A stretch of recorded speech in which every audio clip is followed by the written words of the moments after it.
Hello, I am lead developer Philip Victor and I'd like to welcome you to Half-Life 2 update and its brand new community commentary mode.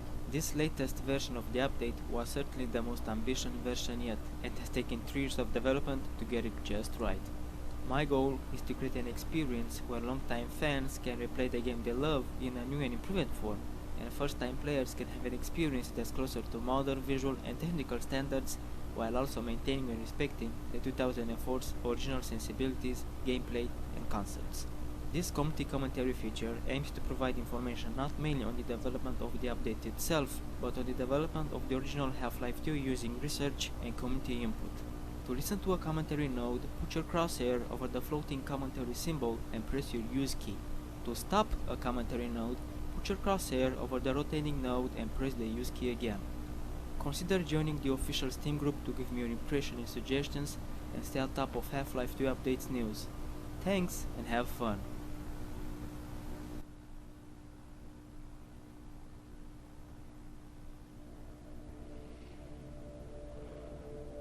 Rise and shine, Mr. Freeman. Rise and shine. Not that I wish to imply you have been sleeping on the job. No one is more deserving of a rest, and all the effort in the world would have gone to waste until... well, let's just say your hour has come again.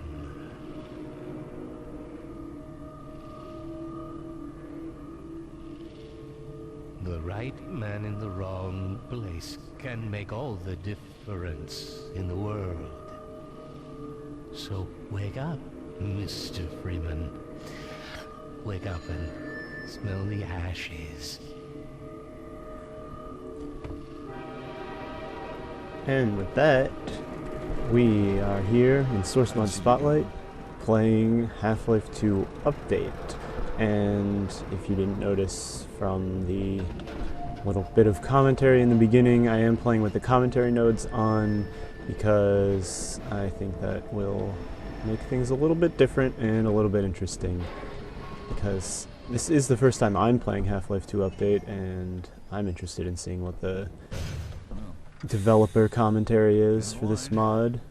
We opted to label this as a community commentary as opposed to developer commentary for several reasons.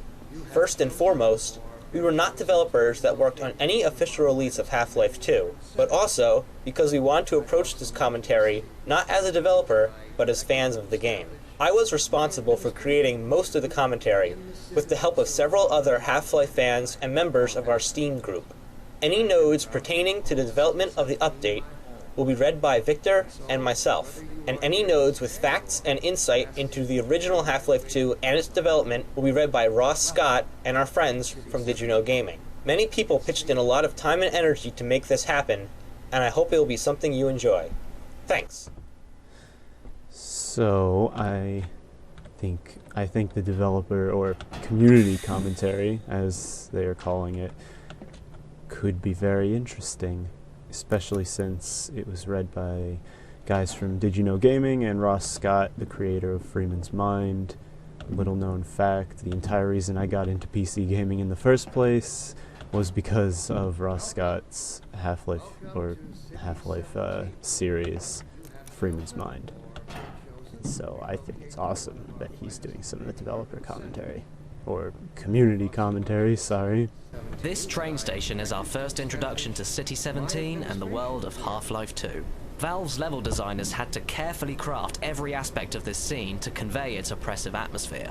This sort of environmental storytelling was something that Valve pioneered back in the days of Half-Life 1, and it allowed them to flesh out a setting without ever taking control away from the player. One advantage of Half-Life 2's approach when compared to Half-Life 1's opening train ride sequence is that players can explore at their own pace and learn a lot of additional information by interacting with the characters. All of these techniques are key parts of maintaining the player's sense of immersion and are quite prevalent throughout the first few chapters of the game. So, briefly want to explain what exactly Half-Life 2 Update is, if you aren't sure. It is a free mod available on Steam that upgrade some of the graphics of Half-Life 2. May not be immediately noticeable, but for me playing right now, like in the video it might not be the most noticeable thing, but like for me playing it right now, I can definitely tell that especially the lighting in this room in particular is already, I can notice it's significantly nicer. So that's pretty cool. This first sighting of a Vortigaunt serves two purposes. It's a reminder of the events of Half-Life 1, and it's a sign of how the situation has changed since the Black Mesa incident. A member of a race who was once a foe for the player now complacently sweeps a station platform while a civil protection officer hovers nearby. The Vortigaunt's subservient posture and lack of hostility towards the player is one of the first indications that the human and Vortigaunt races have met a similar fate. My administration here in the Citadel so thoughtfully provided by our I have played Half-Life 2 many, many times, so this... The only ones on that train? So, whether you are here Yes. today or passing through Overwatch stopped our train in the woods and took my husband for questioning. to City They said he'd be on the next train. safer. I'm not sure when that was. They're being nice, though, letting me wait for him. Well, you're going to be waiting a very long time. He's probably dead. That's what I'm here for, bringing the good news.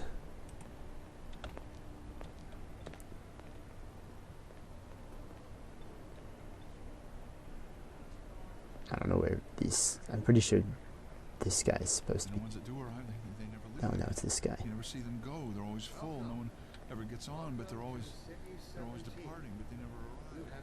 This is the guy that tells you not to drink the water. Don't drink the water. They put something in it to make you forget. I don't even remember how I got here. How unfortunate. I do. Some spooky G-man put me on the train. I see they took your suitcase too. They can't get away with this much longer. You are correct about that. This sequence clearly illustrates the division of humanity into loyalists and lower middle class individuals. The contrast between the faceless metro cops who have traded away their humanity for power and the terrified citizens clinging to their few remaining shreds of normality shows the relationship between the two factions perfectly. I like these commentary notes. They're pretty cool.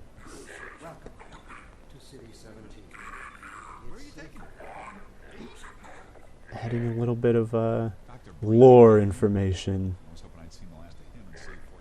Hold on, I have to read this. Over the course of the game is the Combine's treatment of Earth and everyone on it as commodities, shipping people from one place to another and harvesting them with only token regard for how their loss affects anything else.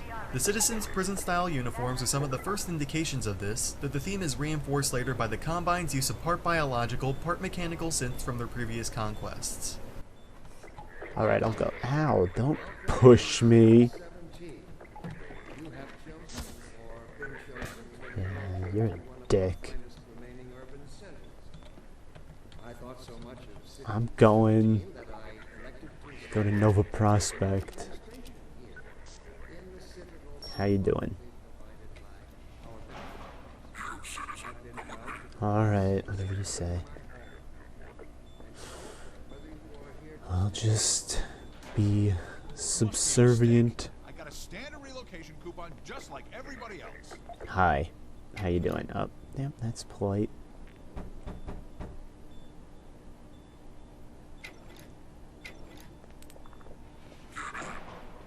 What's this guy doing in here all by himself?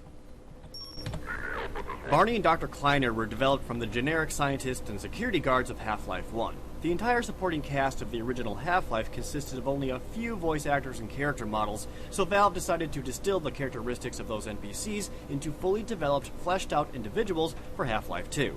The state-of-the-art facial animations and detailed visuals of the Source engine gave Valve great tools to tell stories of a much more personal nature, and they've used these tools to create a core cast of iconic characters that lend far more weight to the storyline.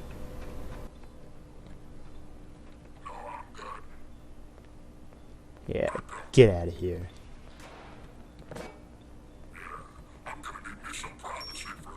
Oh no, I didn't want to do that. There we go. About that beer I owed you. It's me, Gordon, Barney from Black Mesa. Hey, sorry for the scare. I had to put on a show for the cameras. I've been working undercover with civil protection. I can't take too long or they'll get suspicious. I'm way behind on my beating quota. Yes, Barney, what is it? I'm in the middle of a critical test. Sorry, Doc, but look who's here. Great Scott! Gordon Freeman! I expected more warning. Yeah, you and me both, Doc. He was about to board the express to Nova Prospekt. Well, Barney, what do you intend? I'm thinking. Alex is around here, somewhere. She would have a better idea how to get him here. Oh, as long as he stays away from checkpoints, we should be okay. Listen, I gotta go, Doc. We're taking enough chances as it is. Very well. And, Gordon, good to see you. You too. Okay, Gordon. You're gonna have to make your own way to Dr. Kleiner's lab. Oh, man, that's what I was afraid of. Get in here, Gordon, before you blow my cover. Sorry. Pile up some stuff to get through that window and keep going till you're in the plaza. I'll meet up with you later. Alright, I'll see you later, Barney.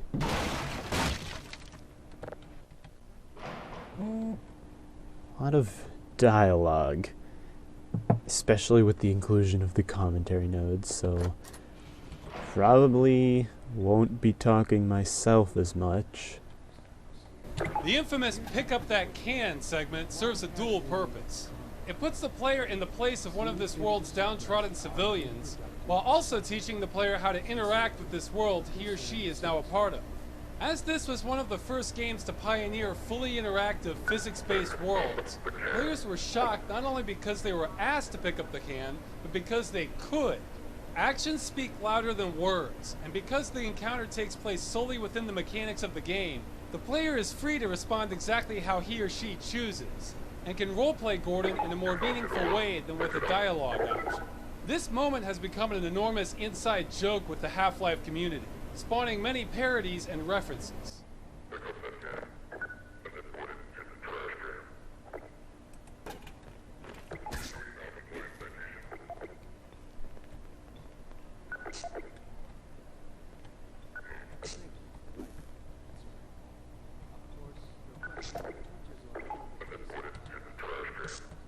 I put it in.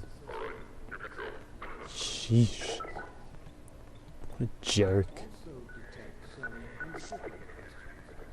Breen's speeches demonstrate some of the game's most interesting characterization because they provide not only his motivations and some local news, but they also betray the internal conflict that's central to his character. It's clear from the rehearsed and detached sound in his voice that he's likely to have put a lot of mental effort into justifying his decision to sell humanity into eternal servitude and conformity. His lofty, transhumanist rhetoric often seems to be as much to convince himself as it is to the citizens that he addresses. Dr. Breen. What a jerk. Everybody here is a jerk. See, even this guy's a jerk. This is the player's first view of the outside world, and the Citadel is what will immediately draw the player's attention. Since it is first viewed while aligned with the Breencast monitor atop the obelisk, it is easy for the two to be instantly connected in the player's mind. The Citadel's gigantic size not only shows the Combine's immense power, but also allows the player to see it from many locations throughout the game, anchoring the player within the world and building it up as the location for the final struggle. I'll get there someday. Stay back, you'll attract unwanted attention. I want the attention. Not this guy's attention, though. For the first time ever, as a species, immortality is... Hey. Second warning? You never even gave me a first warning. I don't think that's fair. Do you know how to count? Because I know how to count, and I'm pretty sure you have to give a first warning before a second one. Ow, everybody's just hitting me today. I just want to look inside. Alright, I'm leaving. When designing Half-Life 2, the team at Valve decided on an Eastern European setting and wanted City 17 to appear to have grown naturally over time like most cities in Europe. To achieve this realistic look, they started by first designing the older buildings, and then added in layers of newer and newer buildings from different eras. Finally, they added the Combine architecture, for example the barricades, catwalks, watchtowers, and of course the Citadel, to show that the Combine are now a part of the city's history. Very cool. Several times throughout this commentary, there are references to Half-Life 2's realistic look. Those familiar with Half-Life 2 will know it is, in fact, quite stylized, so I'd like to explain what this means. Half-Life 2 is based on our world, and it tries very much to have a good sense of realism, something it carries over from its predecessor. Guns and items don't hover, rotating in midair, characters have realistic proportions, and much of the in-game architecture is based off of or inspired by real-world buildings. Half-Life 2 is stylized, but it has a bent towards presenting its world in a realistic way, and that's the issue we are discussing. Always starts. First the building, then the whole block. They have no reason to come to our place. Don't worry, they'll find one. I'll go check it out. Me and this baby. Hey guys, I got a baby. Haha. He doesn't even come after me. His friend comes after me. In early versions of Half-Life 2, views of citizen life were restricted to minor window glimpses. The development team had plans for a rooftop segment, but had no existing designs for getting the player up there from the courtyards and streets. By adding in the apartment building, players were then able to interact with the citizens who would not speak to them on the streets, and gain further insight as to how citizens live under Combine law. Oppression. I'm gonna come with you because I'd prefer not to deal with whatever's going on over there. The apartment block raid was added later into the game's development, and Valve was initially worried that players would not feel compelled to run, causing the sequence to be confusing and overly difficult. When playtesting started, however, players would panic, but almost always know what to do. Upon escaping the raid through the attic, players often felt as though they had barely escaped. The televised Breen casts inside citizens' homes revealed the extent to which the Combine's propaganda has intruded into every aspect of the citizens' lives, contributing to the dystopian, prison-like feel of City 17. The very simple act of allowing players to unplug the TV and fling it out a window lets these players express some rebellion towards the Combine while showcasing Source's physics system and the freedom it offers. I can't take it anymore. Everything's gonna be okay. What are we going to do? We'll think of something. These two citizens, who are known as the sad couple or the consoling couple, show up multiple times throughout the Half-Life 2 series to illustrate the emotional impact the Combine rule has on Earth's enslaved population. Though their poses never change, their dialogue does, and it branches out into more direct exposition regarding the current events within the world. This shows the player how others react to their actions, creating the illusion that the game's world is far larger and more dynamic than the current map being played. You'll be fine. Tomorrow, I promise. Please. It's all right. Don't worry. I'm gonna solve everything. Not that guy, though.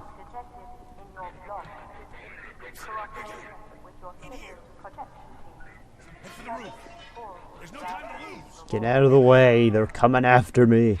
Quick, a distraction. It didn't work. I'll be fine. Don't worry about me. I'm just going to avoid these guys and run away from them. Get in here, quick. Will do. You don't have to tell me twice. Up until this point, City 17 had only been viewed by the player from the ground level. This rooftop escape provides a clear bird's-eye view of the city to greater establish the location that will become central to the rest of the game, with a nice sense of scale. The Combine air and ground forces visibly mobilizing also offers the player a brief glimpse of the stronger foes that will be confronted directly later in the game.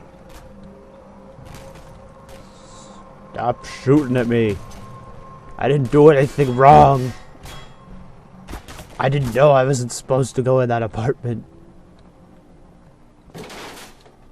Ow. Hi, hello there. Over here! Ha, no, you don't.